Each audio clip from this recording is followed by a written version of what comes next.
Nagsalita na ang Iran Crown Prince na si Reza Pahlavi sa harapan ng maraming international media mula sa iba't ibang bansa at pinagbibitiw niya si Iranian Supreme Leader Ayatollah Ali Khamenei. Ayon kay Pahlavi, sa loob ng 46 na taong pamumuno ni Khamenei sa Iran ay naging korap at marahas ito sa iba't ibang lahi at maging sa kanyang sariling mga kababayan.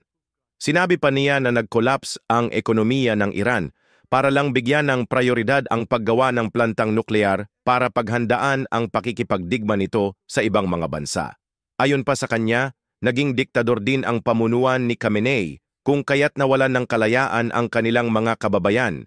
Ipinapapatay din umano ni Khamenei ang sinomang Iranian na tumututol sa kanyang pamunuan, partikular ang mga aktivista. Samantala, patuloy namang nakararanas ng panghaharas mula sa administrasyon ni Khamenei ang iba pang aktivista na bumabatkiyos sa pamunuan ng Supreme Leader.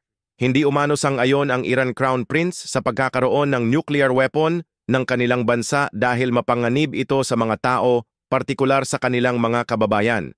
Idinagdag pa ni Pahlavi na hindi ligtas ang anumang bansa kung magpapatuloy ang paggawa ni Khamenei ng nuclear weapon sa Iran. Dahil dito, anumang oras mula ngayon ay maaring umalis at tumakas na si Khamenei kasama ng kanyang pamilya at mga miyembro ng pamunuan dahil sa patuloy na pagtugis sa kanila ng Amerika at Israel.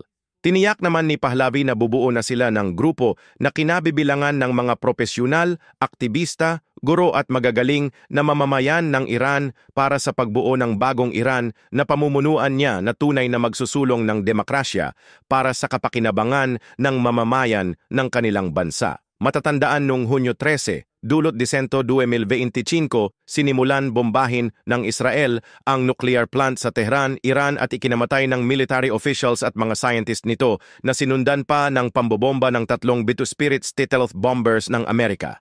Dahil sa takot ni Khamenei na siya na ang isisunod na ililigpit ng Israel at Amerika, ay napilitang itong magtago kasama ng kanyang pamilya sa underground bunker ng Iran. Kamakailan nagsalita si Trump na alam nila kung saan nagtatago si Khamenei na kanila lamang binibigyan ng panahon para sumuko ito. Si Khamenei ang pangunahing sumusuporta sa mga teroristang Hezbollah ng Lebanon, Hamas ng Gaza at Houthis ang Yemen na ang layunin ay burahin sa mapa ang Israel.